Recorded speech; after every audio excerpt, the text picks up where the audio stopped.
All right, good evening. We have a special meeting of the City Council of the City of Cape May, New Jersey. We are here in the Cape May City Hall Auditorium. It is Tuesday, May 2nd, 2023. The time is now 4:03. Please join me for the Pledge of Allegiance.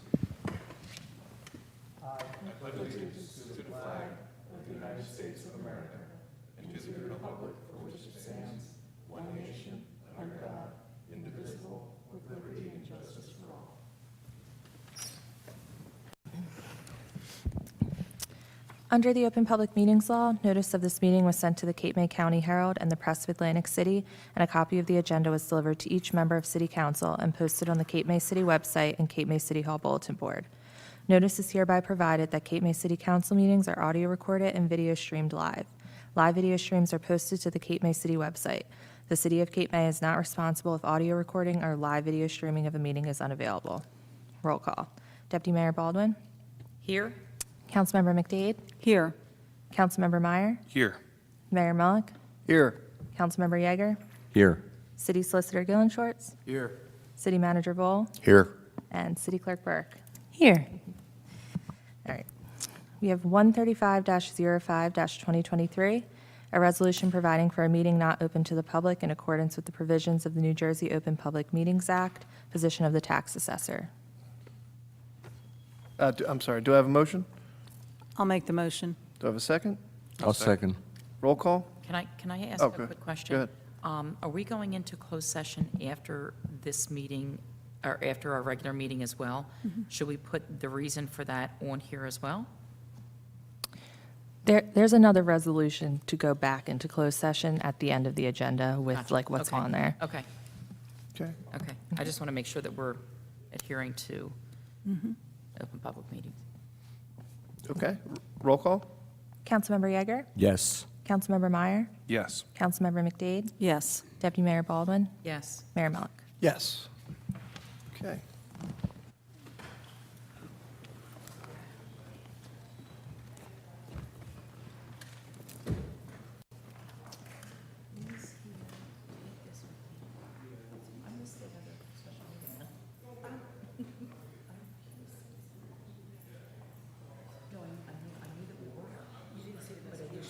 Yes.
Hi, Beth.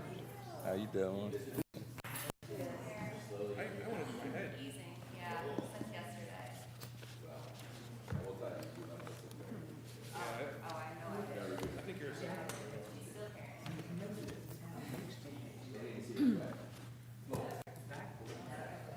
I'm back for a short while.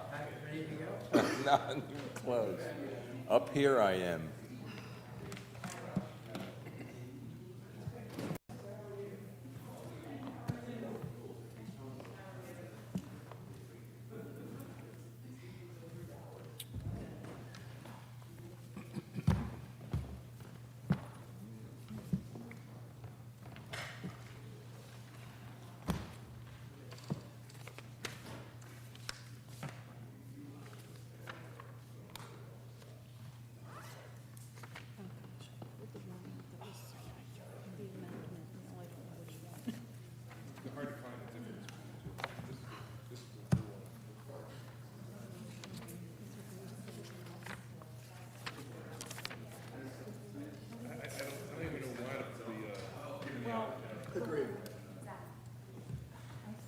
Section 3, should he said it's section 3.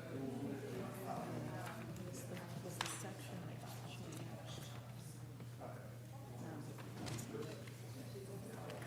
Oh, you know what, it says, it's 501.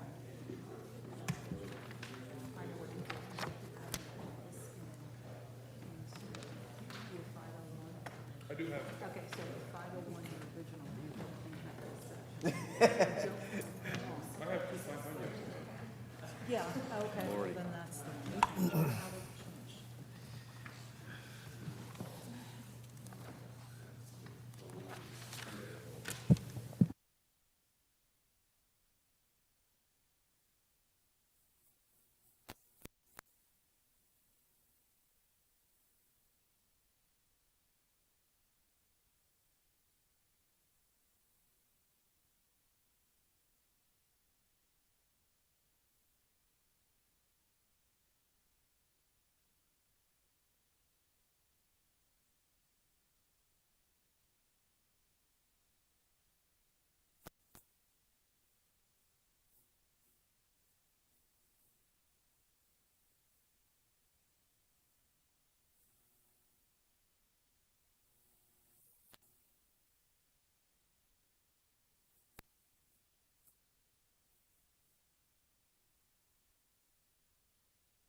To close the, Chris, do we have to close the executive session? Close the special meeting. Do I have a motion to close the special meeting? I'll make that motion. I'll second. I think we can indicate at this point that council can vote on this when we get to the resolution, but there's an intent to carry on the discussion regarding the tax assessor position into the closed session that we have during the regular meeting at the end. And just for the public's benefit, it's interviews for the tax assessor's office. Okay? With that, we'll open up the agenda this evening for a work session for the City Council of the City of Cape May, New Jersey. We are here in the Cape May City Hall Auditorium. Today is Tuesday, May 2nd, 2023. The time is now 5:03. Please join me for the Pledge of Allegiance.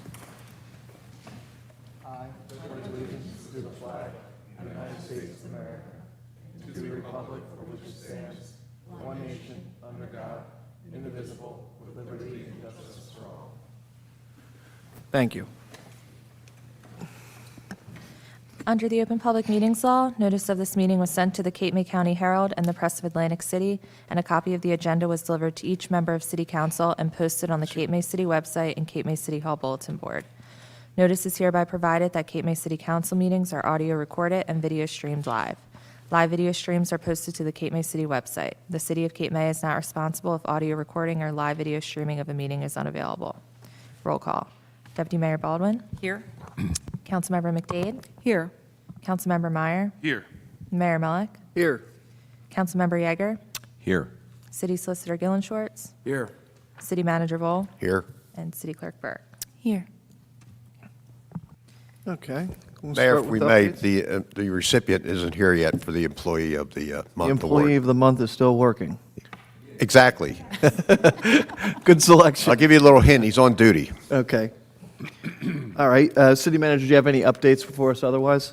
Yes, I'll be brief. We have a lot of road construction going on in town. As everybody knows, Pittsburgh Avenue, they're grinding that up, and that should be asphalted by the middle of May. The school bump out to begin after Labor Day, September 6th. Trenton Avenue and the beach has been completed. Drainage work on Beach Avenue and Madison and Philadelphia has been completed. Safe Routes route should start in the fall of '24. Atlantic City Electric, the 2 poles on the promenade are scheduled to be in place for May 22nd. The Welcome Center fence has been ordered and will be installed by May 25th. Wilmington and Trenton, the restroom there will be open by the end of the month. The Cove Pavilion renovation will begin in the fall and be completed by November. County traffic lights at Beach Drive to light up the crosswalks. That's due by the weekend of the 25th. Kiwanis Park, as you may have seen, has started with that park development. They've taken all the trees down, and that's good to see that get going. Job fair, we're going to have a job fair, which we're looking for high school, over Lower Township Regional High School for different work this summer with the City of Cape May.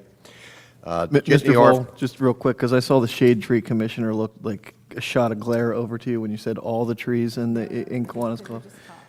Some of the trees after it went to the Shade Tree Commission. We had our engineer give a presentation to Shade Tree Commission, and we were very supportive of it. Yeah, thank you. Thank you. You're right. I didn't mean to get by that. We don't go taking trees down without permission from Shade Tree, so thank you, Shane. Jitney RFP will be in this Thursday. And the street sweeper, our street sweeper's still out, but Lower Town's been kind enough to lend it to us, so we've been getting it for a couple days a week.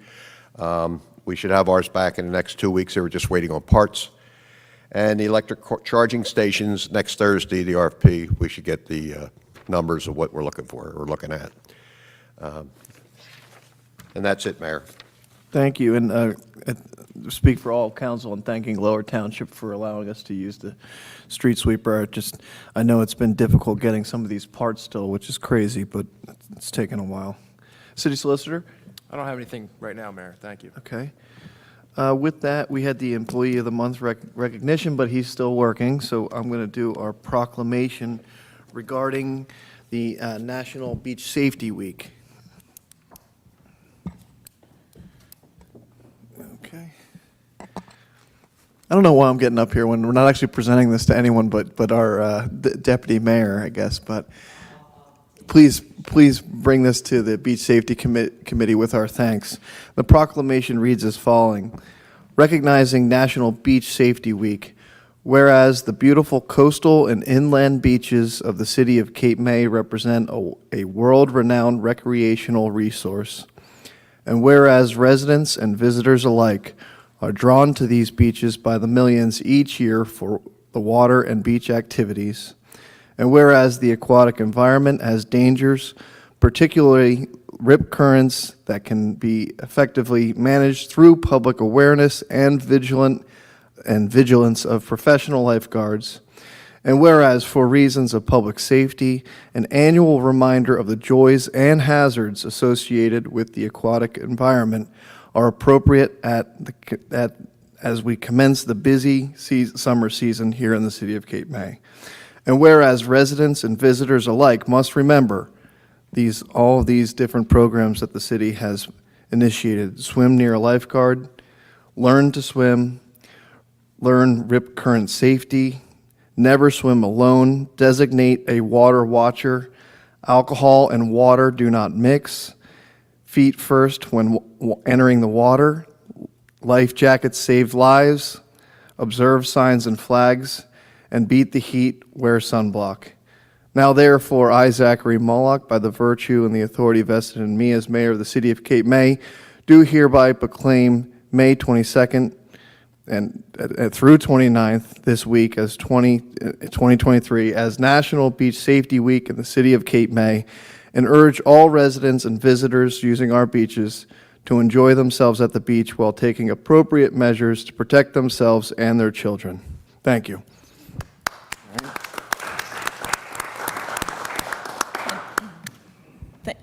Thank you, Mayor Mullock. Just to add on to that, a few people, Tom Medvecki from the Beach Safety Committee, received a grant that we had approved probably about 2 months ago at this point. So that's going to continue the education at our local school districts here, as well as having our lifeguards go there, teach curriculum, part of the USLA. So I also saw the brochure. And the brochures. It was great, excellent. that's just, that's just up for discussion. So, yeah. Thank you so much for that work, and that grant is really, really cool. Do you want to bring up that brochure at this time? So George, who I think he's agreed to come on to our Beach Safety Committee, we've recruited him at this point. He designed the brochure, which I think is just an outstanding brochure. It probably has just about every bit of information you want to know about our beaches. If there are any questions, concerns, we're going to put it out to print probably within the next week. So if there are any questions or concerns, just make sure that you bring them up to the manager, mayor, or myself. Great. Okay. Nice work on that. Okay. With that, we have an update. I see we have a special guest. I'll let Mr. Vol take over here. Ladies and gentlemen, Mayor, Council, it's a pleasure tonight that we're going to have our first Employee of the Month being recognized by his own peers. We put a committee together from all the departments to have a representative. They met the other day and they decided on a young man. And the requirements are to have professional, outstanding job performance, leadership, positive attitude, increased efficiency and productivity, and safety. So tonight, Mayor, I want to present to you a young man, a police officer, just walked in. Would you please come up? And Mayor, I'd ask you to join me. Bill Conley is a field trainer who teaches the new officers. Patrolman Conley was nominated because he provides guidance to the new officers. He always has a positive attitude, always friendly, and thoughtful. He's a thoughtful planner. He's proactive. He influences and has the energy in the room whenever he's talking to the officers. So tonight, on behalf of the City of Cape May, the City Manager, and the Mayor, we'd like to present you as the first Employee of the Month. You've been selected as the winner, April 23rd, City of Cape May Employee of the Month, the second day of May, 2023. There you go.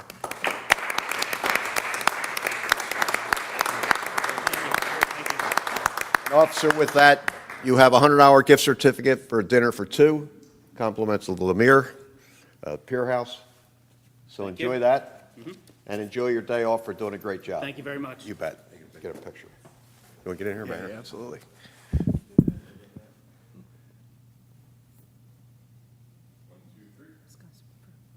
I'm glad Peter was here. There we go. Thank you. Okay. Thank you. Congrats. Thank you. Thank you for your hard work. Thank you, thank you. Thank you, Bill. Bill's got to go back to work now. Yeah. Barely had time to accept the award. Thank you. Thank you. All right, next on the agenda, we have an update on the dune vegetation management plan with Mr. Peter Lomax from Lomax Consulting Group. Peter, thank you very much for joining us this evening. You could sit at the table if you like. Yeah. Whatever you feel. This will work. Thank you. Yep. First off, can everyone hear me okay? Yes. All right, great. Mayor, Deputy Mayor, members of council, thank you very much for having me here this afternoon.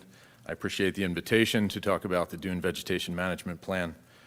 Before I get into the details of the plan, though, I'd like to express appreciation to the administration, particularly Mr. Boll and Mr. Belasco before his departure, for their ongoing comments and feedback as we went through the process of identifying what the needs were in addressing the challenges of managing your dune system.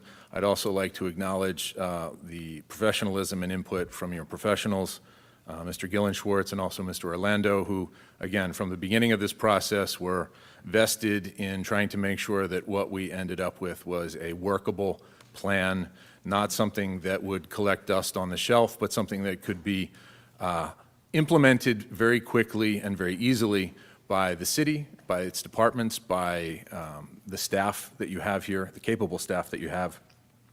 And also, I'd like to welcome and extend my appreciation to the public for their interest in hearing about the Dune Vegetation Management Plan. This is a living document. It's something that sets us on a course to manage the city's dune resources. That's something that the city has primary responsibility for, but the community at large has an important role in appreciating the dune system, stewarding the dune system in various ways. And we can get into the roles and responsibilities a little bit later, but I think it's important for the public to understand that this is not just a city responsibility, but the community at large. What is a dune vegetation management plan? Okay, this is a prescriptive document that helps you understand what the current state of your dune system is, what challenges and issues it faces, and it also identifies a series of management actions that can occur in a manner that prioritizes the ecological integrity of the dune system and also keeps at the highest level some of the other important aspects and values that it provides. This document, as I said, is intended to be used as a reference guide on an ongoing basis for any work that is to be done in and adjacent to the dune system. Whether that's work that is, again, being done by contractors on behalf of the city, by city departments and staff, or there's also an opportunity in this document for the city in collaboration with the public to work on projects that would help to steward the dune system over time.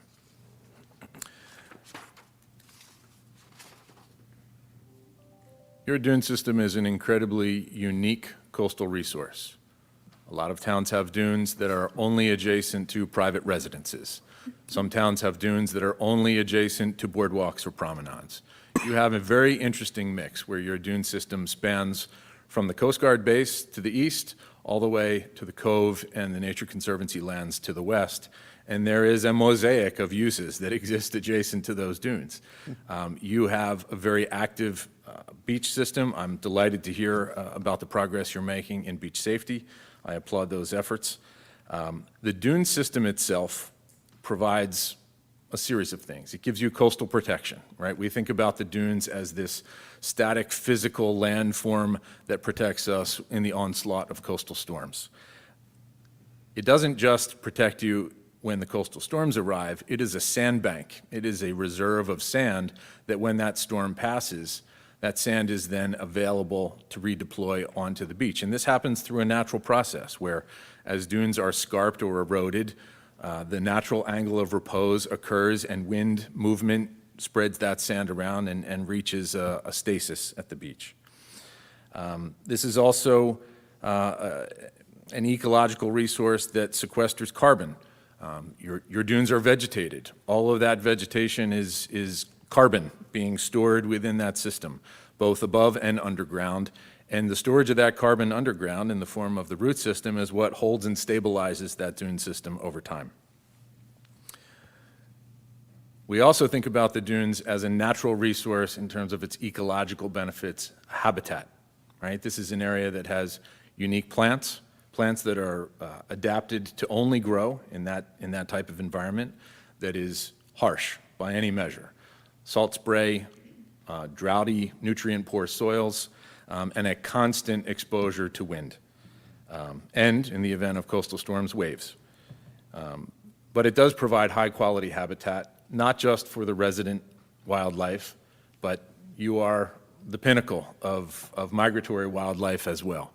And that dune system is an important stopover point, and we want to make sure that in the long-term stewardship of that resource, we protect it not just for the resident population, but also for the migratory population over time. And additionally, it provides water quality enhancement, storage, and the removal of pollutants because it is, in fact, a sand filter.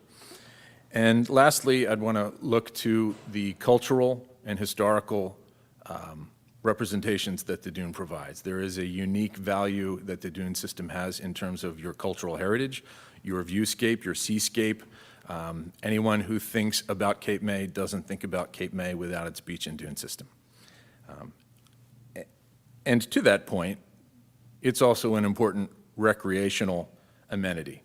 Not to recreate in the dunes, but it is a draw. It is at the edge, the margin of the beach system, which is the primary source of recreation along the ocean front. But it is also the landform that folks transit through on their way from the built environment into the beach environment. And it's an important economic generator, both in terms of its intangible asset value and the benefits that it provides to your tourism.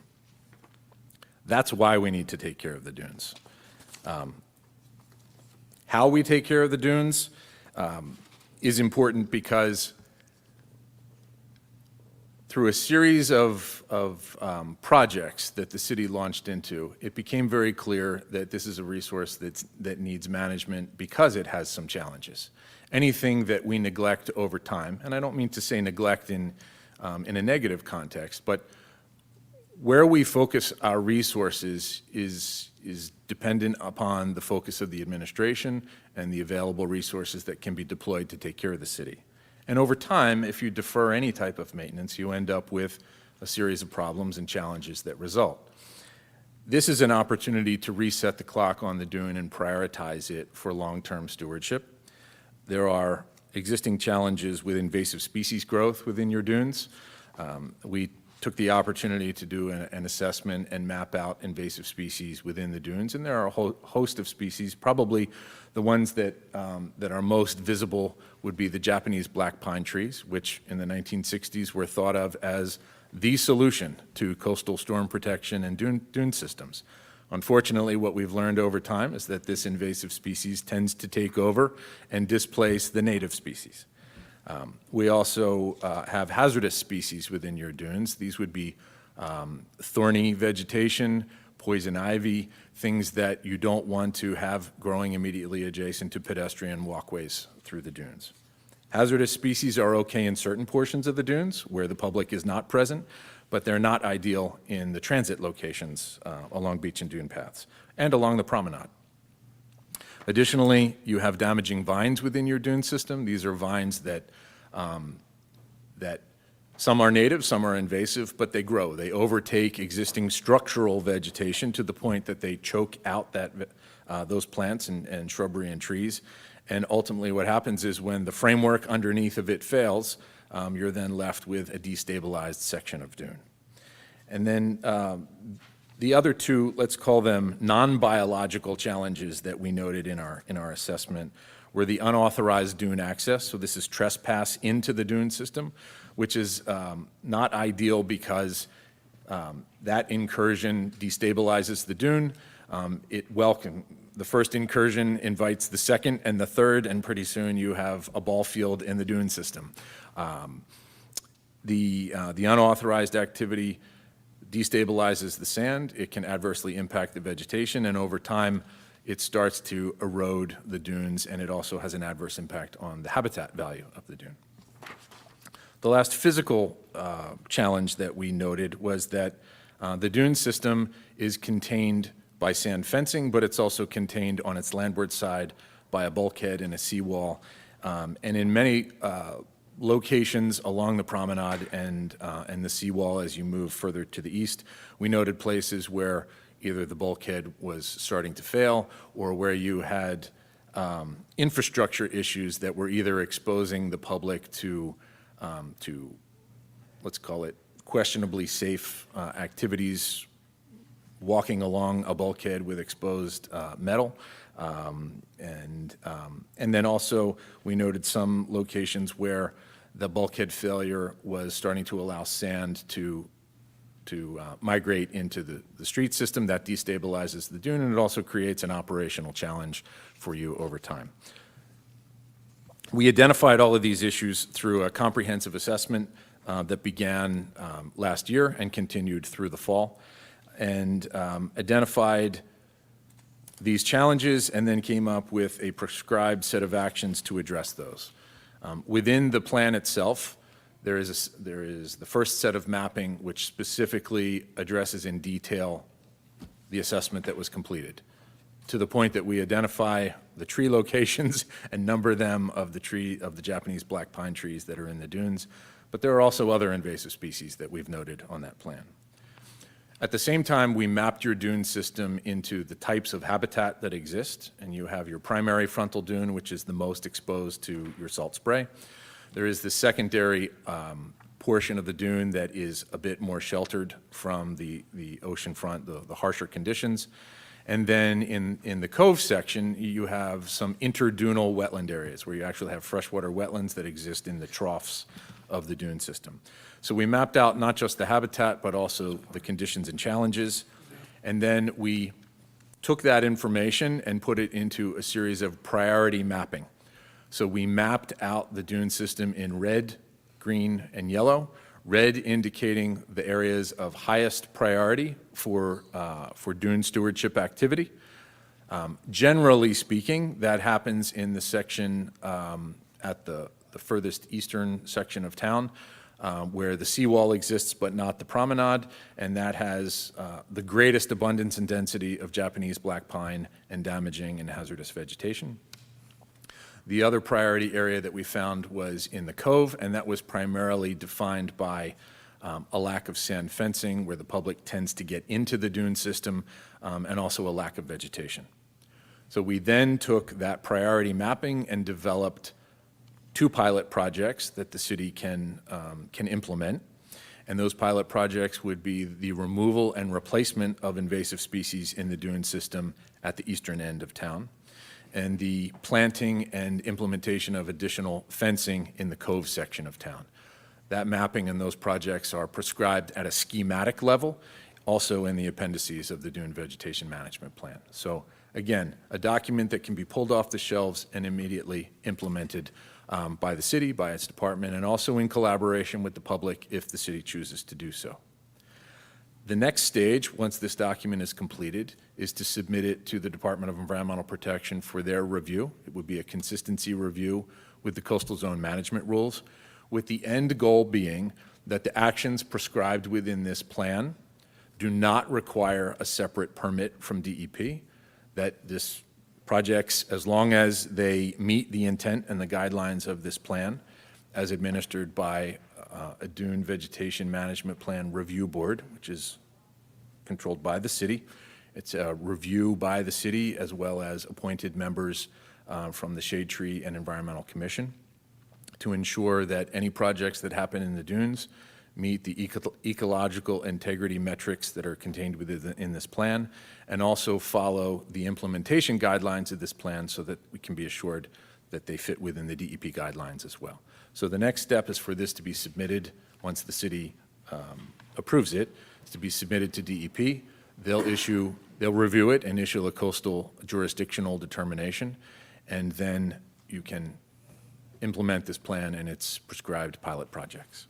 So with that as a general overview, I didn't want to get too much into the details and thought I would leave time for any comments or questions, both from you and or the public. Mayor, may I make some? Yeah, please, go ahead. I'd like to thank you first for creating this document. I really enjoyed the read, and I'm very supportive of your actions and your analysis of what we're dealing with here. Appreciate the feedback. Are there grants and funding? I have a short list of questions. Are there grants and funding available to do these projects? There are different types of grants and funding. The ones that I'm most familiar with would be sources of funding through DEP.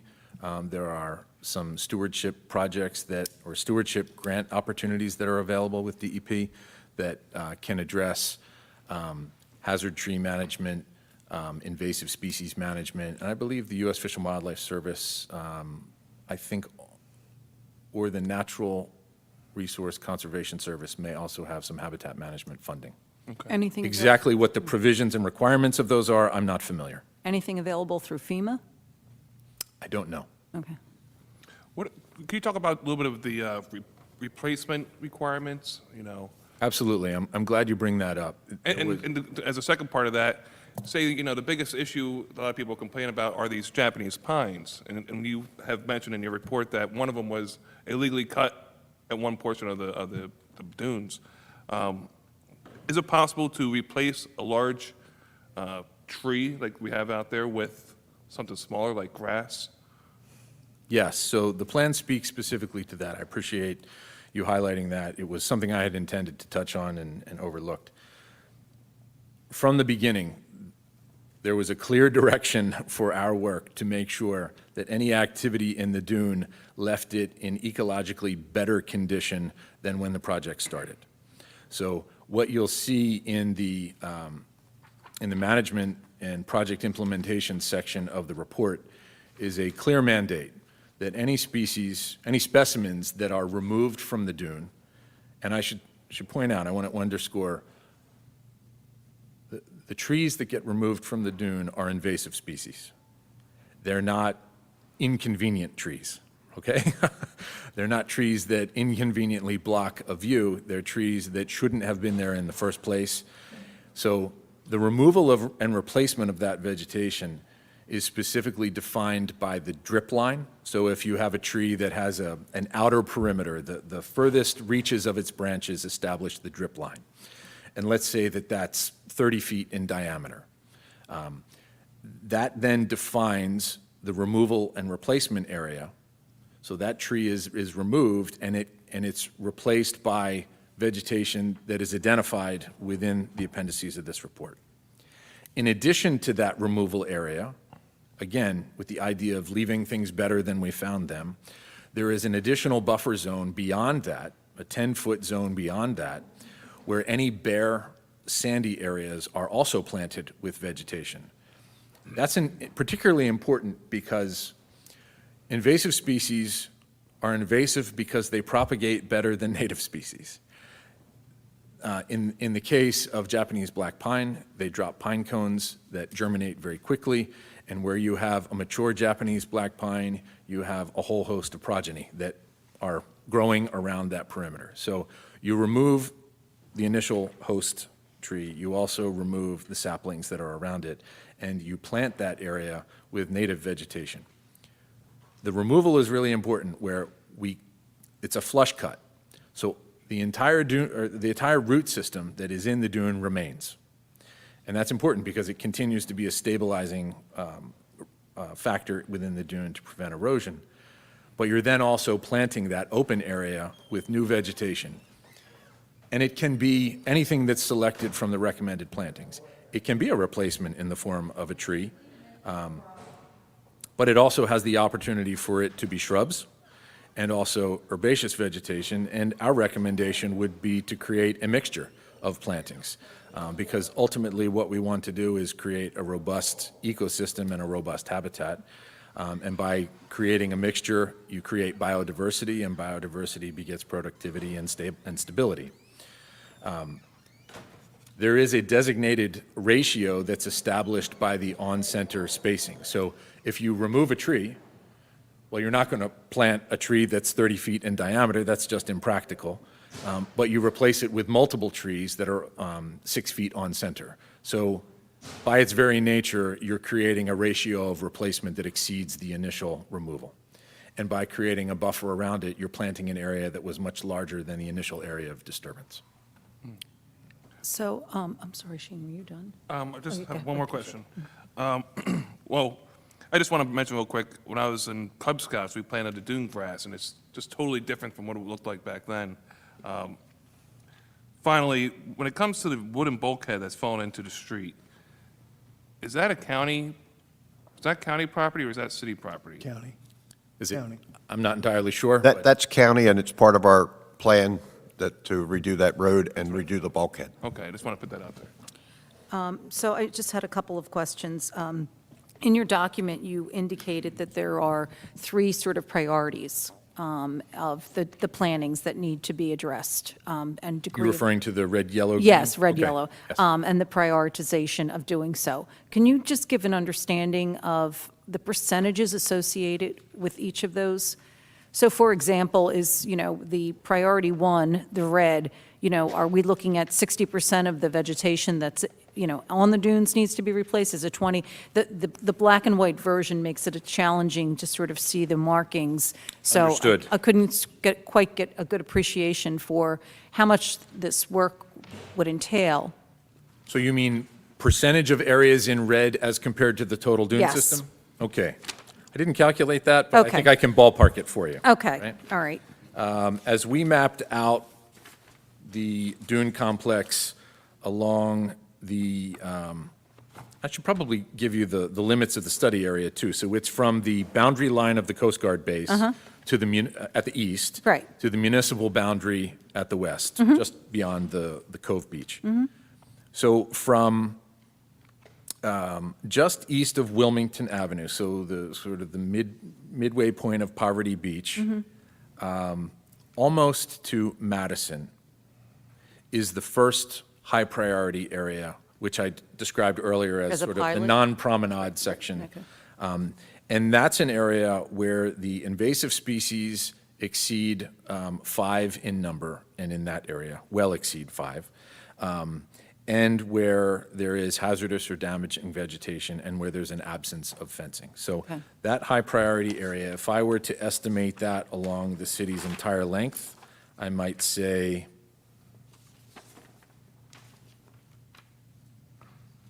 20%? Okay, all right.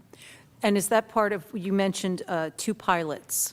That is one of the Okay, all pilot right. projects. And the goal in that area is to immediately implement fencing that would redirect foot traffic to established dune paths instead of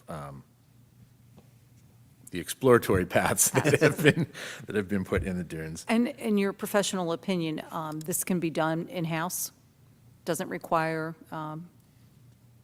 anyone from a professional landscape? fencing architect? installation? No, the plant removal and replantings. I mean, you have 3 appendices here in the back. They're very detailed, and it talks about planting times, removals, Can't say that I'm familiar enough with your city departments and their Okay. staff and the equipment that they have available to them. Okay, all right. I think that changes from town to town. Okay. We do this work in a number of different oceanfront communities. Mm-hmm. Some do the work themselves, others have a contracted element to it as well.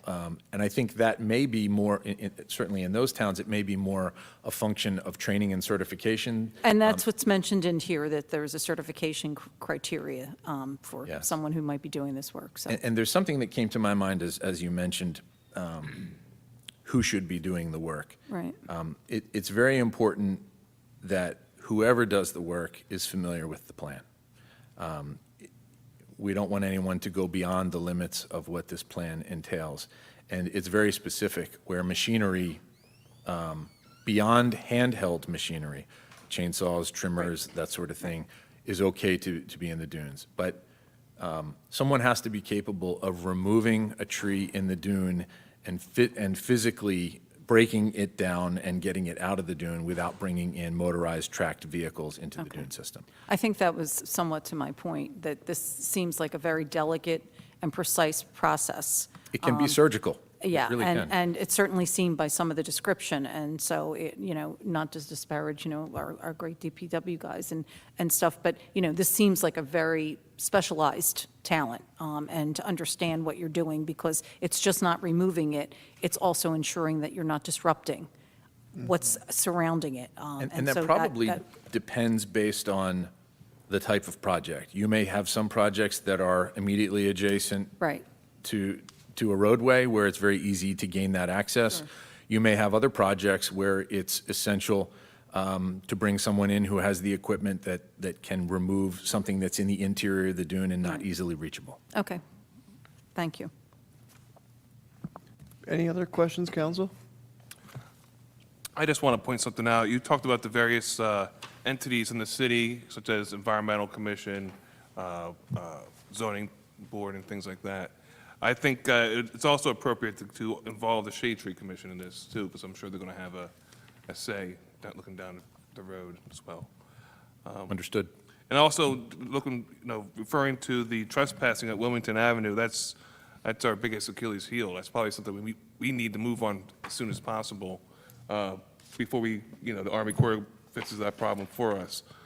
And that's all I have to say.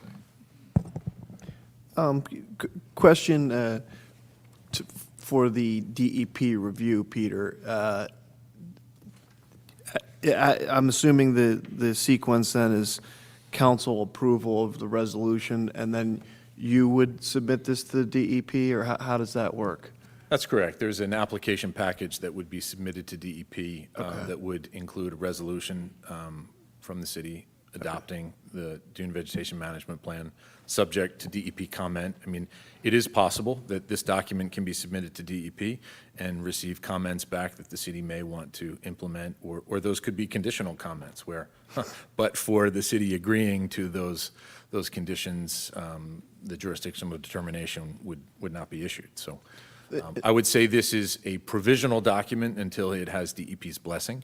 And ideally, that's what we want, because we want something that has the input from DEP, who ultimately has the authority to regulate what does and doesn't happen in the dunes, and then also have that as a reference point so that we know that the work that's being done, which may come under the scrutiny of DEP coastal enforcement, we want to have the document in hand when the enforcement call comes in that says, FYI, this work is being done. Oftentimes, what we see in working with DEP is a notification is made to the department, we're getting ready to start a project. Sometimes that doesn't trickle down to the folks who are boots on the ground, and it's so important to have that extra document in hand that the DPW or a contractor can have that alleviates what can become an unnecessary bureaucratic paper trail of trying to justify what's happening. Any other questions, council? No? We'd like to open it up to public comment. Is that okay, Peter? Absolutely. For I any welcome it, questions on this? There is a resolution on the agenda, and I'd kind of leave it up to the council whether we want to go with that this evening or give people a little more time to digest. I know some council members have just seen this on Friday, and it's comprehensive, obviously, but either way, if anyone from the public would like to speak and ask any questions on this, please feel free. Yes, sure. I can share.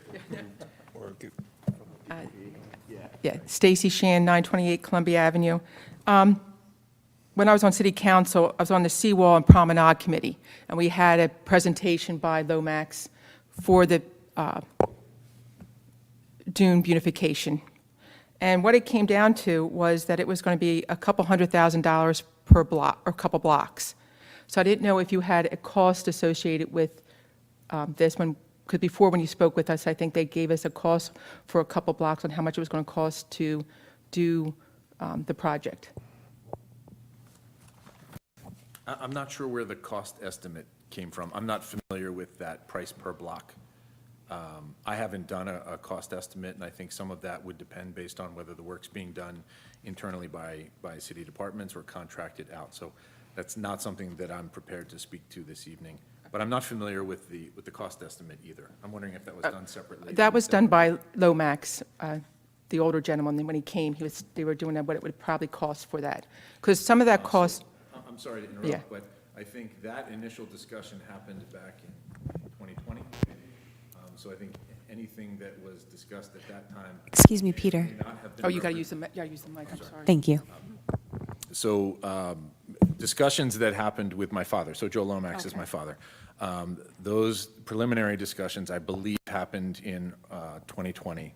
That was before the development of a comprehensive dune management plan. So I'm not sure exactly what the prescribed actions were that were part of that estimate, nor am I familiar with the cost per block of what was being anticipated. I don't know if that was just removals or whether that was removal and reconstruction of some structural element as well. So I can't really speak to the detail. Okay, because one of the things that was also discussed in this committee had to do with how this was going to get paid. And there was questions brought up with it going to be public and private together and how that was going to. And a lot of people had concerns that the people that had those homes, even though they were willing to participate with the cost of it, it was giving too much control to the public and taking it out of the council's hand, this part here. Peter, would you address that specifically? I mean, obviously, that's a concern that the city shares. I can tell you throughout this whole process, the one thing I would stress with Peter was, and you kind of already addressed it, was the importance of any removal to making sure that by the end of the removal and the project, calling that a project, that the ecology is better, the environment is left better than when it started. That was the main thing I think that all of us on council agree is we want to make sure the dune is stronger, not weaker by the end of any removal.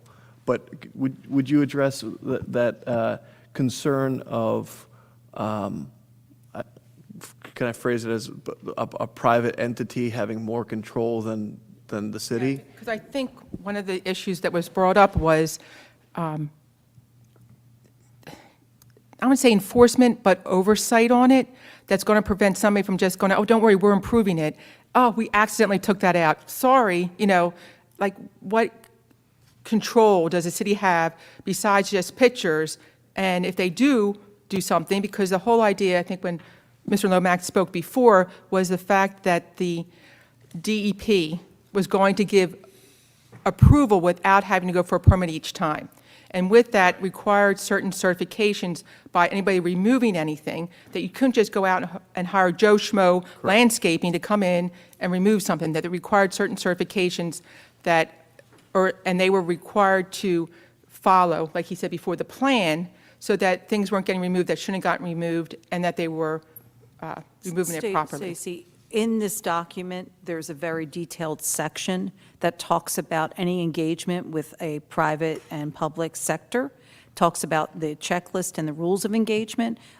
It talks about the application process by the private homeowner. Right.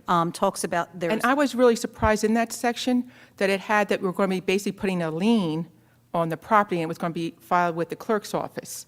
Well, they were going to have an escrow account, because they're requiring, I think I saw something up to 3 years to ensure that the vegetation has inhabited the area as designed and is left better than it was afterwards. Right. But I thought this was a very comprehensive sort of, legal agreement that had zoning board review. I mean, many people within the city would have to sign off on it, Right. and the homeowner would certainly understand, I think, their obligation. Right, and I agree with you, but as with any other board we have here, the problem we have sometimes is enforcement. Sure. Right? I mean, Right. there's things being built around town without having the proper permits and stuff like that. So having an oversight on that is, you know, who's Yeah. going to be overseeing this? I Are we think code giving the enforcement code enforcement is mentioned in here. Zoning Board of Adjustment would be reviewing these applications after the zoning officer. I mean, that section in and of itself was, in my opinion, very comprehensive and very detailed, and put a lot of the, you know, onus on the understanding that the homeowner was very much obligated to follow these rules, or there could be consequences. Well, one of the problems we had, I'm sorry, that when we were talking about this as a committee, was the fact that the zoning person, code enforcement person, probably doesn't have any background on what these trees or shrubberies are. So how are they going to enforce something when they don't know what is being put in that place? Is it the right plant? Okay. So I think I can address these comments in a way that describes the process, which I'd like to just first start off by saying that the plan itself is applicable to the work that the city does and provides an opportunity, but not an obligation, for the public to also participate in dune vegetation management. So that only happens if the city chooses to allow that to happen. The process itself is completely controlled by the city, but funded by a private entity if the city chooses to engage in that kind of a process. Where the controls exist for the city are in that you will have a dune vegetation management plan consultant, whether it's us or someone else that has the similar background and training and certification to do so, but you will have a professional that will work with you to implement this plan and to oversee any of the projects that happen through a public-private collaboration. If you have a private property owner who would like to enter into this plan, they do so by first informing the city and providing a letter of inquiry to the Dune Vegetation Management Plan Review Board, which is city-controlled. And only after they've provided that interest and there's been an examination of the area where they would like to have a project completed, that's matched against the Dune Vegetation Management Plan and whether that area is in fact in need of any attention. So if there are no invasive species, no damaging vines, no issues in that area, then there's no basis upon which for them to request a project. But if there are those threats to the dune system, this is an avenue that the city can benefit by the public actually funding the work. And the work that they fund is not just the design of the project, but it's also the implementation, meaning any work that your dune vegetation management plan consultant would do or the landscaper would be at the behest of the city and directed by the city. And then the final control that you refer to is that the dune vegetation management plan consultant who works with the city review board is also the individual that inspects the project once it's completed, oversees the project during its implementation. So that individual is physically on site while a landscape crew is doing the work. It's inspected after the fact, and then there's an ongoing monitoring for 3 years where that individual comes out and makes sure that the plan or the project is being successful. And if it's not, there is a mechanism for that private entity to have to remedy whatever those issues are. And that's all effected through an escrow that's held by the city. But so it seems to me, though, that we're a long way away from being concerned about those issues because DEP has to approve this plan. I mean, you've come up with a good plan, not being concerned about who's implementing it right now. DEP has to say this is okay. That's going to take a long time, isn't it? How long does that? I hope not. Things take a little longer now than they did in the past, but my hope is that this gets attention from DEP and that they would review it in 60 to 90 days and we have a response back. That being said, there could be some back and forth dialogue where they ask for some things to be tweaked within the plan. And if that's the case, that plan would also have to come back before it goes to them to make sure that it's still matching your long-term vision. But even so, what you are considering for approval today has to go before DEP. But I think it's important for you to be comfortable with the design of the plan as it exists today, because if DEP says yes, then that's the plan that you're working with. But all I'm saying is that, yeah, I agree, but we just need to really, right now, we just need to be comfortable with the plan to save, protect, make the dunes safer, not about our legal way of handling, managing the project once it gets going. Oh, no, I think that's all part of the plan that you have to submit is how you're going to. But that would come. I mean, I'm just saying that that's something we can address. If we're going to be 90 to, if we're going to be 4 months, 5 months away from even getting DEP approval, I'm just saying the sooner we get going, probably the better Just off we are. If I can add something to the discussion on, where we are in the process, and Mr. Lomax points this out in his report, but it bears reminding, the default is dune protection. We already have a dune protection ordinance in place. It's effective right now. It's been effective for a number of years, since it was adopted. So this is really, as I see it, a supplement to that. The default's dune protection, and then this plan provides potentially a mechanism through an approved plan with the DEP that would allow us to deal with invasive species and potentially private property owner to make a proposal to the city, provided that proposal is approved by our professionals and the dune management committee, would allow some work to be done in there consistent with the plan that's approved by the DEP. But as a starting point, we have a code in place for dune protection.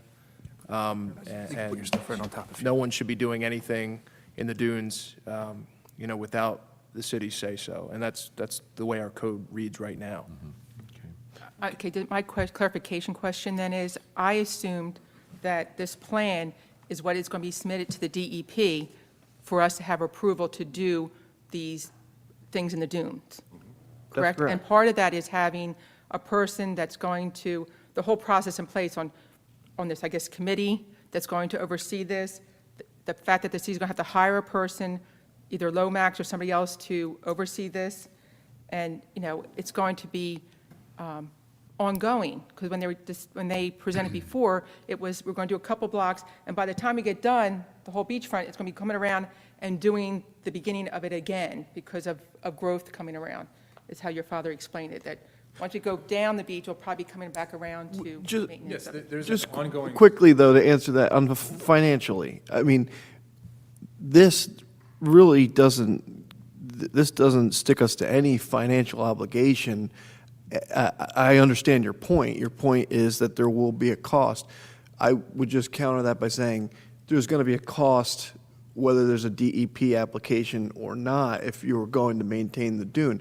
I mean, you could say just let everything go, but I don't think this document, it doesn't obligate us to any financial, No specific amount at this point in Right. time. It's going to follow. And yes, I do think we have to recognize, Stacy, that there will be a financial obligation, but we're under that financial obligation now. We're supposed to be doing what we are, as the stewards of the coast and the dunes, we're supposed to be making sure that those areas are protected and maintained.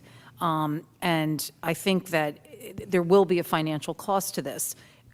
It's something that needs to start now, and perhaps there are some grants that could support the project, either through DEP or maybe even FEMA, because it is a barrier that safeguards the city. So I think we need to sort of execute on moving this forward, finding out if we can get the blessing of DEP based on this document. How it gets executed, yeah, there's a lot of heavy lifting in this. It's a daunting undertaking. And it's not a project that has a start and end date. It is ongoing. And it's going to take, an ability to manage this, but I think it's going to take many people involved in that. But over time, the cost at this point is not going to go away. And it may wax and wane, but it's going to be there. Well, then if you're saying there's already a cost, what is our cost as of today on the dunes? I don't think there is any, because we really haven't done anything but volunteer work that have cut back the And dunes. I think that's why we find ourselves in this situation. Would you not agree? Well, I mean, Lomax did something with, I think it was Stone Harbor, which is why they feel that they did the process with Stone Harbor, I think it was, and it got approved, and that's why they're doing the same steps for us to be approved too, which is why I think why you think it's going to be approved quickly, because you've done that before. Each town is unique and different. You allude to Stone Harbor. We have an active dune vegetation management program in Stone Harbor. In Stone Harbor, it began with a particular resource issue that they had, not unlike the very first phone call that I think we had as it related to this particular plan was a project that you had along the promenade. And you found yourselves in a situation where you needed you had a permit to disturb the dune, to rebuild a section of the promenade, but you weren't sure what you could or couldn't do to restore as part of the dune restoration. Right. And so you had to hire me to figure that out. Well, the good news is I've replaced myself with a plan that in the future, you pull this off the shelf, and this is what informs you as what you can and can't do. But by the same token, you do have an inherent cost. And let's be honest, any maintenance cost is essentially front-loaded if you engage in it all at the same time, which is why I think what you do is you work at bits and pieces. We identified a priority area that might be 20% of the dune front, ballpark. I don't know if it's 20% or not. There's no rule that says you have to address all 20%. You can target that over a 5-year period and chip away at it. You can choose to, depending on what's happening with that project area, if there's a seawall project that's going to happen independently of that, who knows? Maybe those species are removed as part of that project in the reconstruction process. So maybe you deploy your resources to the cove or to some other area that warrants attention. I think at the end of the day, it's important to recognize you can do as much or as little with this document. It doesn't obligate you to do anything, but it certainly tells you how to do it if you choose to do it. And it also provides you the opportunity, not that you have to take it, but the opportunity to leverage private investment to do the work on your behalf while you retain control over what gets done, where it gets done, and how it gets done, and by whom it gets done. And who's submitting this document if we approve, the resolution? You take it to the DEP? I will. Okay. Any other questions, council? Anyone else from public? No? I just have a comment of, thank you. This is a very comprehensive document, and I think it addresses a lot of our issues here in Cape May, especially with the invasive species. And I know that the Environmental Commission was out there trying to do some, invasive species stuff, and they ran into a lot there. So there is a problem, and you covered it very thoroughly. Thank you. Appreciate the feedback. Thank you, Peter. I'd like to just add something else, too, if I may. Please. This document mentions what was created in the master plan, I think it's 2020? 19. So this is a long process that we're just continuing, and this is the right direction to go after what we've done in the past. Thank you. Okay. Peter, thank you very much. Very thing. comprehensive. We really appreciate it. Could we just go right to the resolution? You want to do that? I mean, Well, yeah, might as well. Is everyone okay with going to that resolution? Okay. With that, sure. because we did open the public anyway. Right. So 137. With that, we'll open it for a motion for Resolution 137. I'd like to make that motion. I'll second. Council, any questions or comments on 137? Obviously, this is the I'll read it.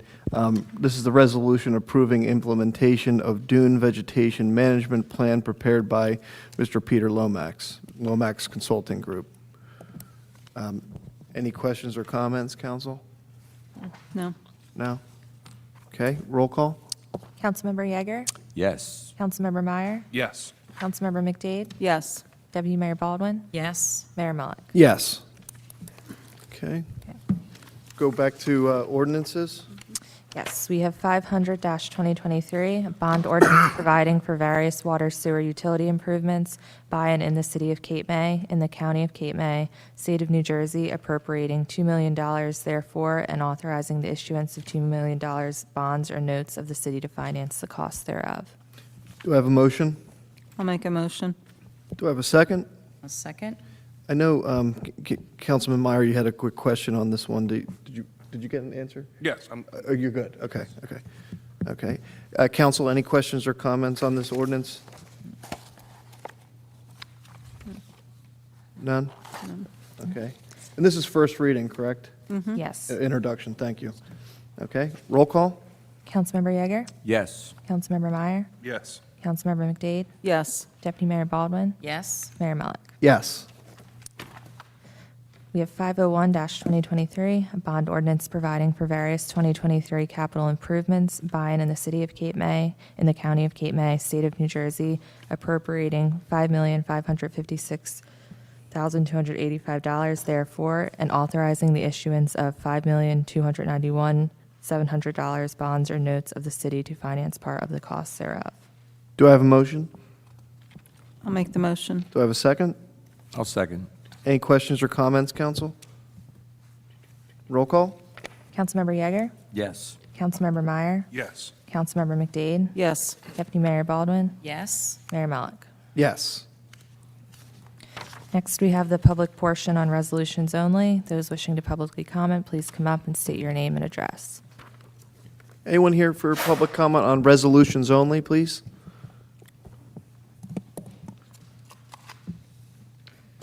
Stacy Shan, 928 Columbia Avenue.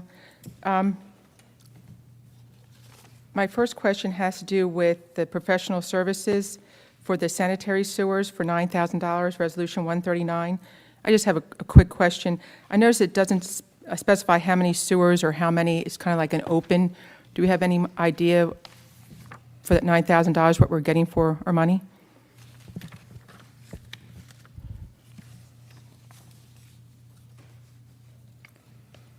I'm sorry, could you repeat that one, Stacy? Yeah, Resolution 139, it's for de Blasio for the replacement of various sanitary sewers for $9,000. My question was, how many? And, because it's kind of like an open, maybe I'm missing a paper and that the city wasn't, No, I don't see an attachment that indicates which ones, which I think is what your question is. Right, how many or which ones? Because it's kind of like $9,000, is that 1, 2, 10? I'm just asking. Doesn't sound like a lot. No, it doesn't for 9,000, but I was just curious, are we, you would think in that kind of resolution would have in there how many we were getting for our money. So, I don't know, Zach, it says in here that you're going to identify roadway candidates that may be eligible. So So maybe this is a, this is part of the INI study. Yeah. And this is for the USDA Rural Development Grant. I know it's based on that INI study that just recently was completed. The report's not completed, which we should get soon, but they know already some of the worst areas. So I know that it's based on the INI study, and this is the grant for, the grant application for that replacement. And it's identifying the most down Egregious area, ones, the yeah, weakest yeah, areas right. first. Yeah, and well, I then- just didn't know, is it 10? So it sounds Two. like this is the $9,000 is for them to assist with the application. Grant, For the grant. Not so much them doing the work, the engineering work. Yeah, it's Right. it's them preparing the report that goes with the grant from an engineering perspective, the cost estimate, right? Yeah, I'm sorry, I was just trying to pull this up, which one Yeah. Ms. Sheehan was yeah. referencing. Because 138, I thought had to do with the grant, I wasn't sure about 139. Yeah, well, both of them are for that 138 and 139. One is for an NJ DOT state aid program, and then the other one is for the USDA Rural Development Grant loan application. So I think, and it indicates preparation of an engineer's report. And I anticipate that de Blasio is going to provide some sort of assessment on what should be included in that grant that will qualify for it. That was my understanding in reading it. But you're correct in that it doesn't say, whatever avenue. Okay. Then my next question has to do with Resolution 140. It's amendment to the capital budget. And the city approved the budget on April 18th, so it hasn't been 20 days that we're already amending it by over 10%. And I guess my question is there a reason why it's not an ordinance and it's a resolution? Because we're not talking about projects within the capital budget, but we're actually changing the amount by over $3.5 million is we're adding to it. Do you know that one, Kevin?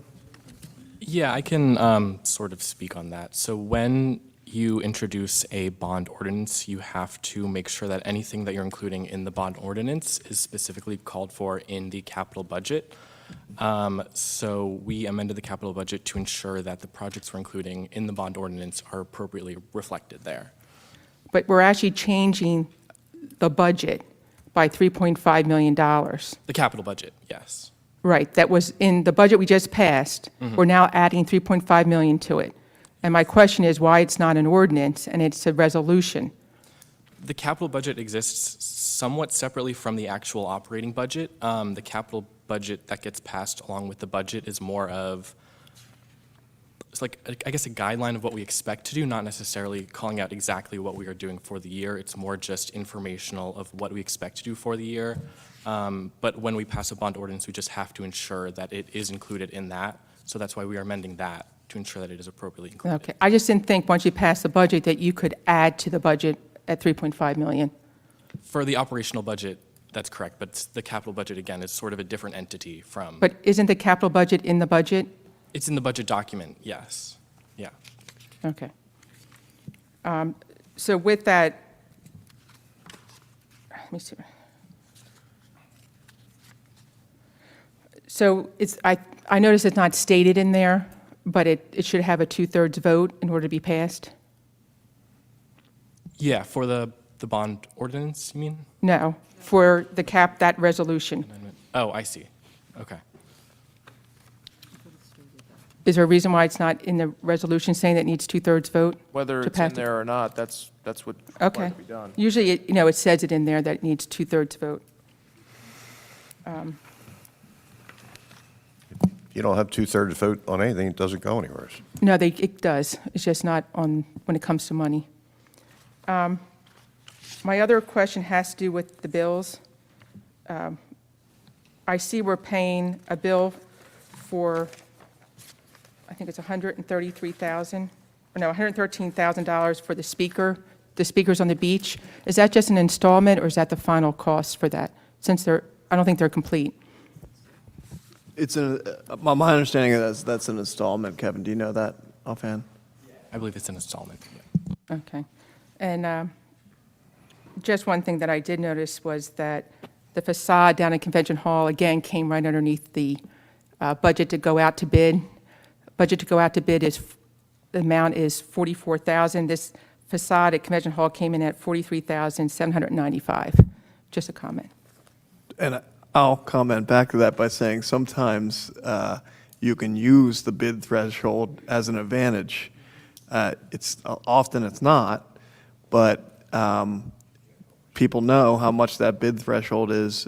If they can get in below it and it's something that we can accept, then we can kind of use that as to our advantage. Often we can't, but it's. And by the way, we did get multiple quotes on that. All of the other ones were above the bid threshold. This one was below it, so we could accept it. Yeah.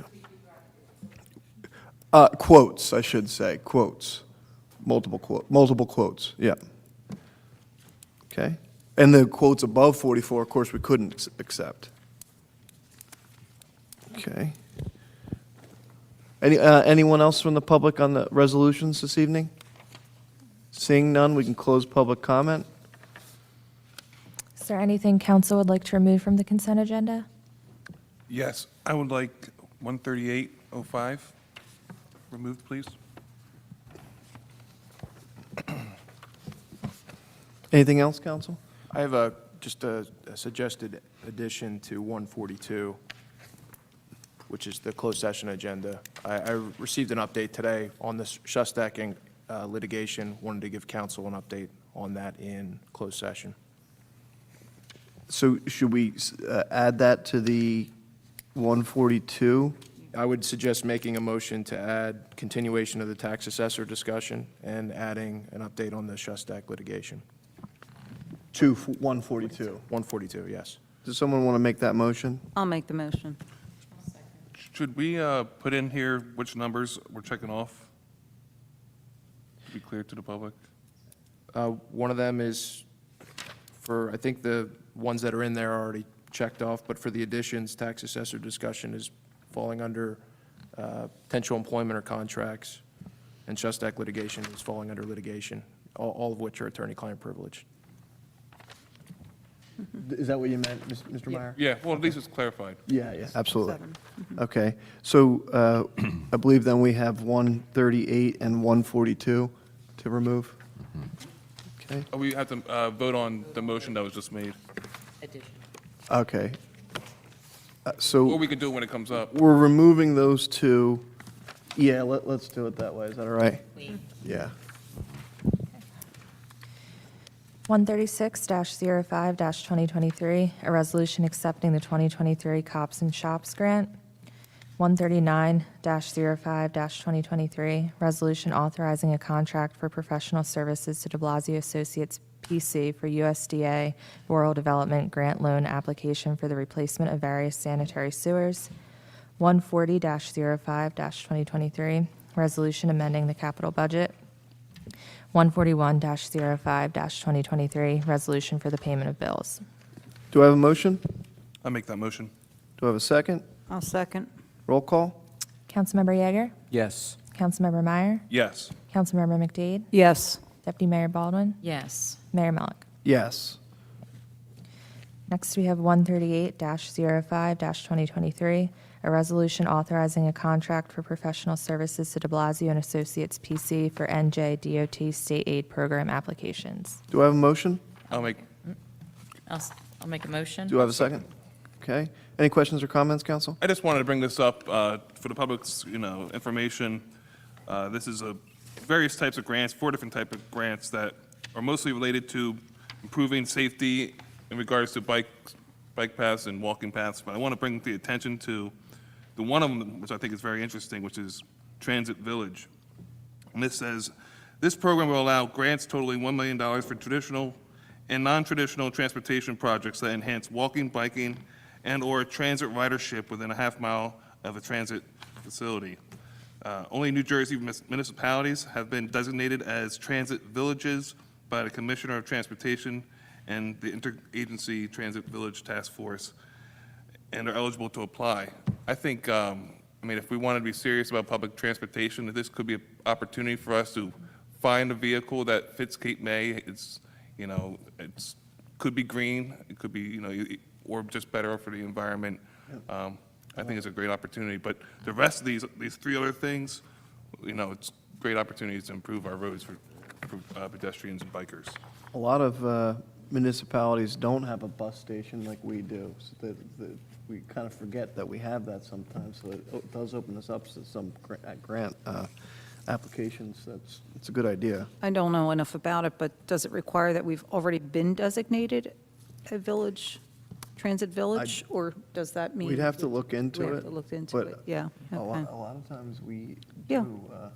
Yeah, sure, and especially if it was just sort of a loop within that half mile, you Mm-hmm. could certainly get us down far as Madison maybe and just do a loop around, which on Absolutely. each side of that would be good for residents, at a minimum.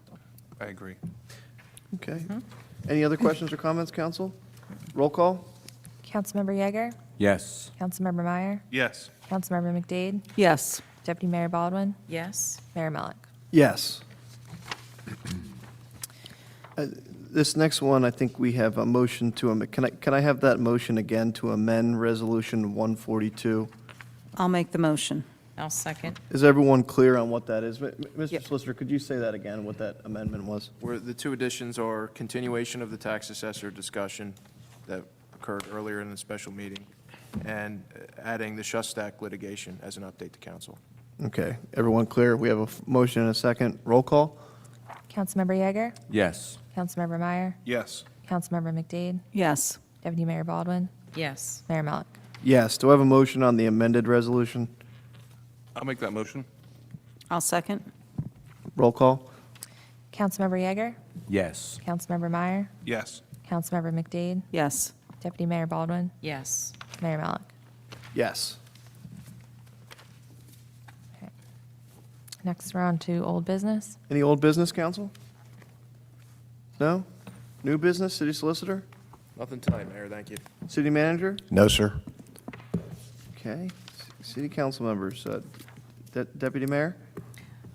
Just remind everybody, Jazz Festival is this coming up weekend? That'll be fun. Yeah, I think so. I think Ta- we're going to the have town beautiful will be- weather, too. The weather's going to be nice this weekend. Good. There'll be a few It's happening. Yeah, exactly. It's happening. second lines, so you'll see some parades. Cool. Yeah. Oh, cool. Be fun. All right. That's all, Mayor. Councilwoman McDade? No, nothing at this time. Thank you. Councilman Meyer? Nothing tonight. Councilman Yeager? Going for nothing tonight. Whoa, okay, I'll join it. All right. Everyone have a nice week. We'll open it up now for public comment. Anyone wishing to speak publicly, please come to the microphone, state your name and address.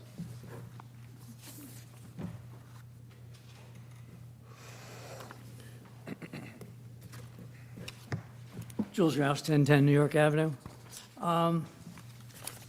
In reference to the $5.5 million bond ordinance, we again have incorporated in this bond many items which have a very short life. And I think it's not a very good management plan for finance to allow items to be bought that are going to be financed for maybe 10, 15, 20 years. We don't know how long that bond is going to be for, but it only has a 5-year life. And it just, you're really not supposed to do that because they have a short life. And once you buy them and put them in place, they are frankly not worth very much at all. And we're looking at, in the case of the second item under the fire department, communication equipment and furnishing for the department offices. I assume that's to go into the new building.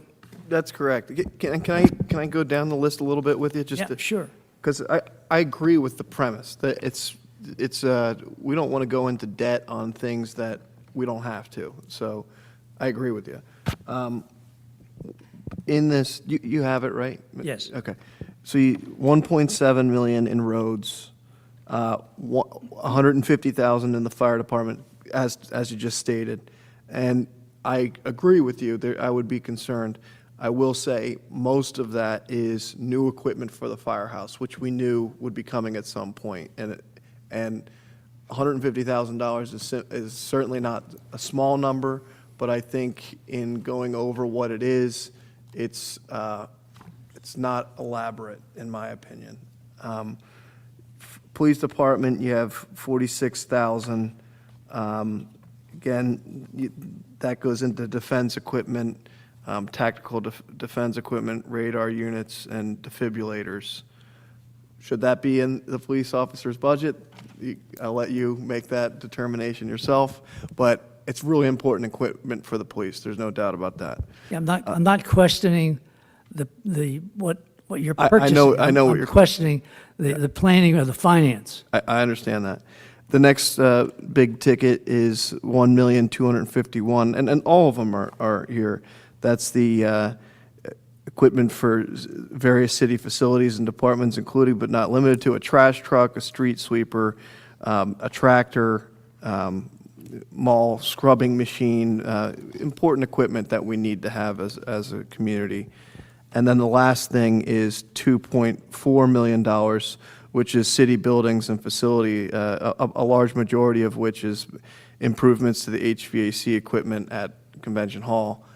We've heard about all the bills and agree with all the bills that we're getting with that. I think frankly, at not this year or next, but within the next couple of years, that should basically pay for itself just in the amount of bills that we're getting.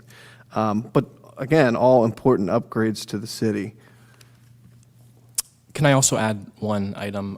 Section 7 of the bond ordinance does detail that the average useful life of all items included is around 14.77 years, which agrees with our debt lifetimes.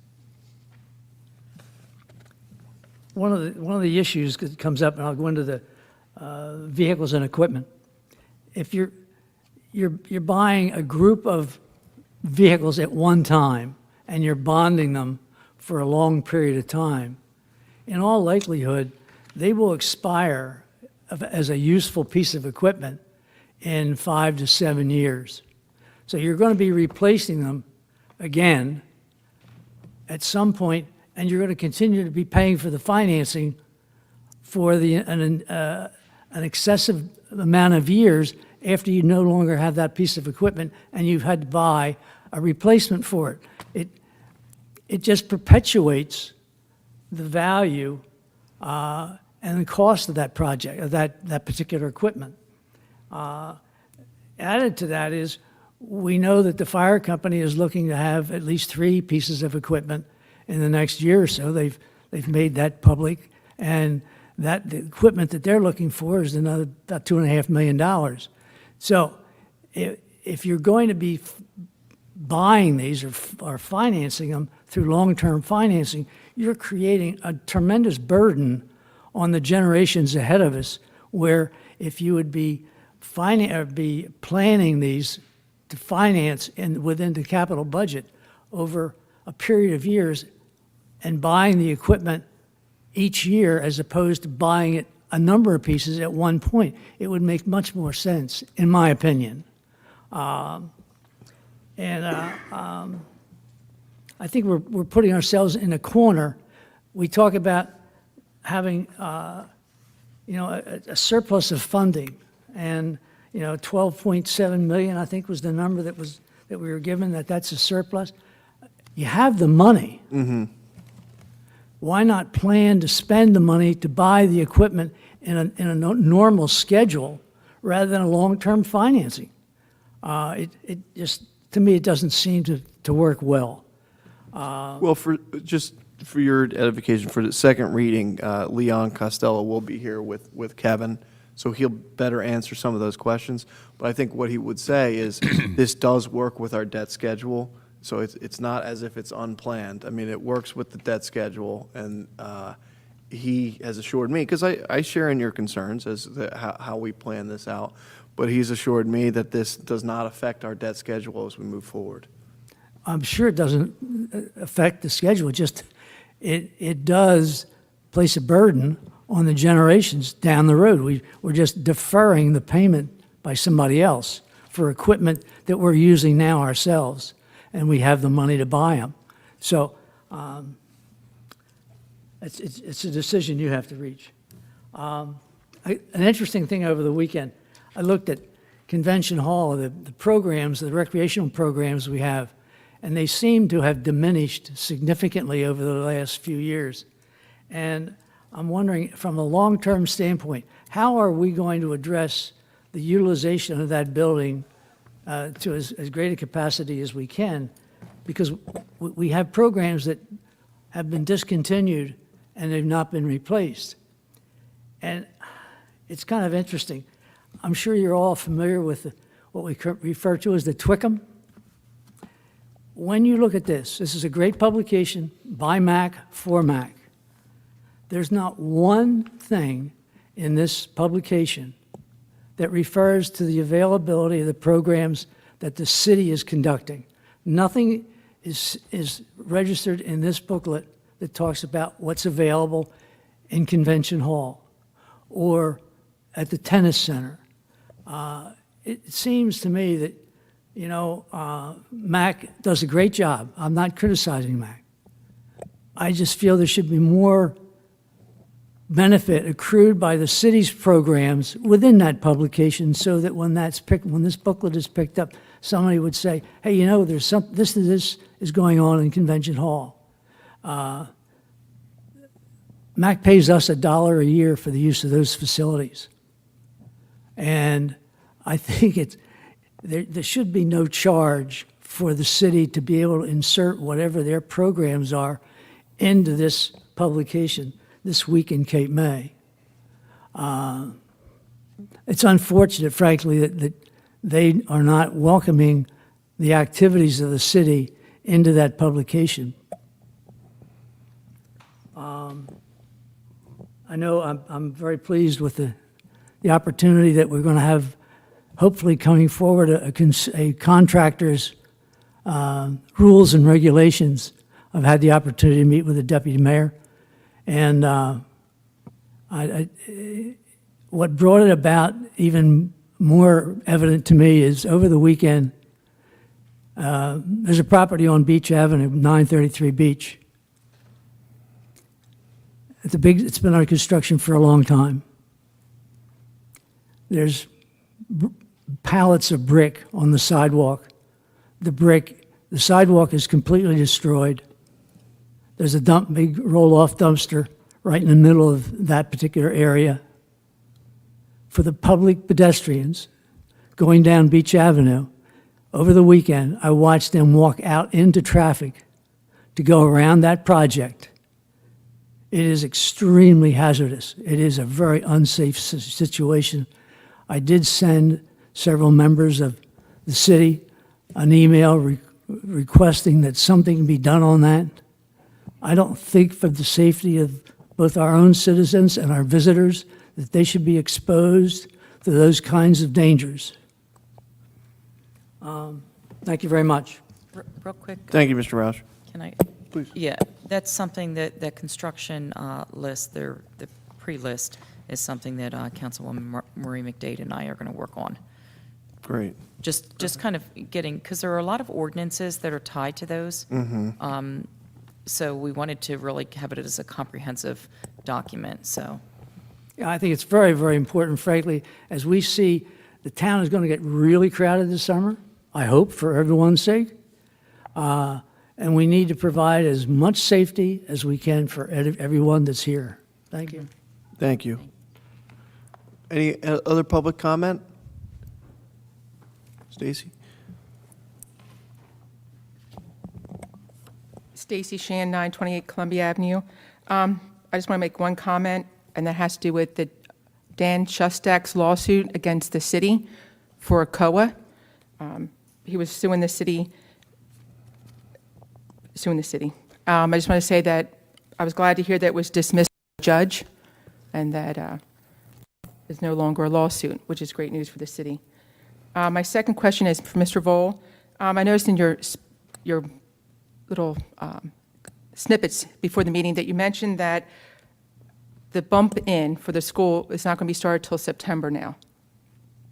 That's the latest report we have from the county, yes. Okay, because before I left council, it was supposed to be started supposed to be May and June. Did it go out to bid yet?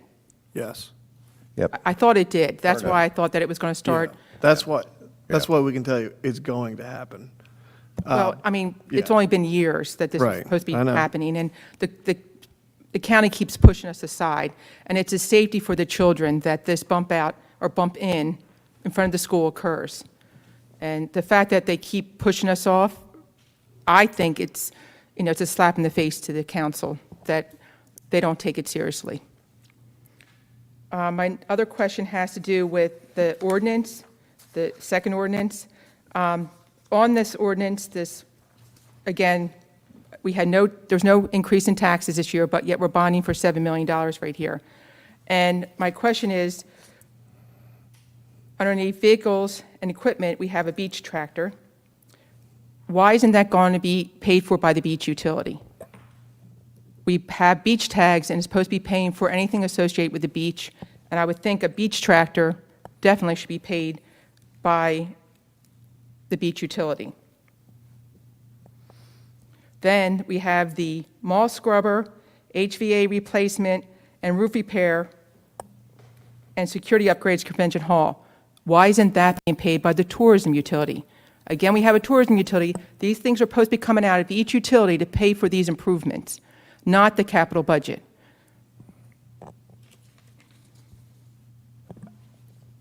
Oh, and also the bathrooms. The bathrooms at Gurney Street, that should be paid for by the beach utility. This is a reason why we increase our beach tag fees and everything so that the citizens aren't paying for these amenities that are tourism related, such as the beach. The restrooms are. They will be. Well, it's in the capital, it's in this to be bonded through capital budget. It's not being paid for. It's in the capital budget, not. Well, it's my understanding that we're going to have to bond, and it's all together at 5 million. It's not broken down into a tourism bond, a beach utility bond. It will be. It will be. So then this, what you just passed is not, because We this is didn't, for we didn't bonding. bond through this. This is passing the capital budget. Capital budget, not bond. Well, I guess how I was reading it, and maybe that's why I was like, I guess I'm, because you have the bonding for $2 million, and then a bonding ordinance for 5.2 million. So to me, if you have it's a bonding ordinance, then it is the bond. Leon can explain this in second reading, I'm sure, but do you want to answer that?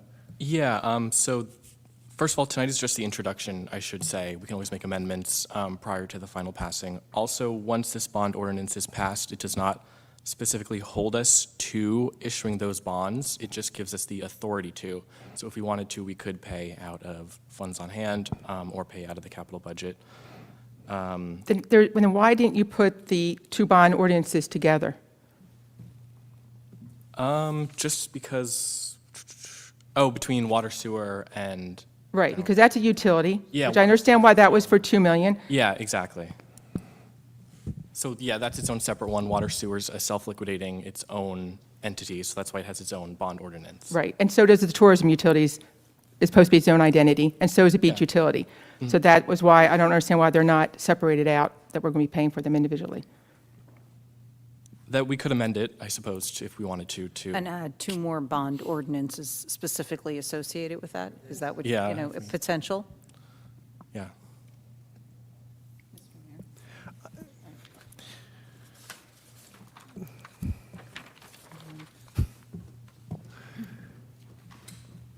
Okay? Yep, that's it, thank you. All right, thank you. All right. Any other public comment? Okay. Motion to adjourn. Oh, we're going to A motion to go. Close. go to closed session, and Yeah. then when we come back from that, we'll adjourn. Okay.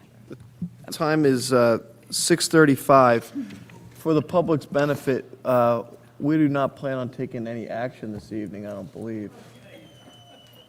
I don't think so, no. Just for the public's benefit who may be watching at home or here, we do not plan on taking any action, so I would recommend not waiting around. Thank you.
Yeah.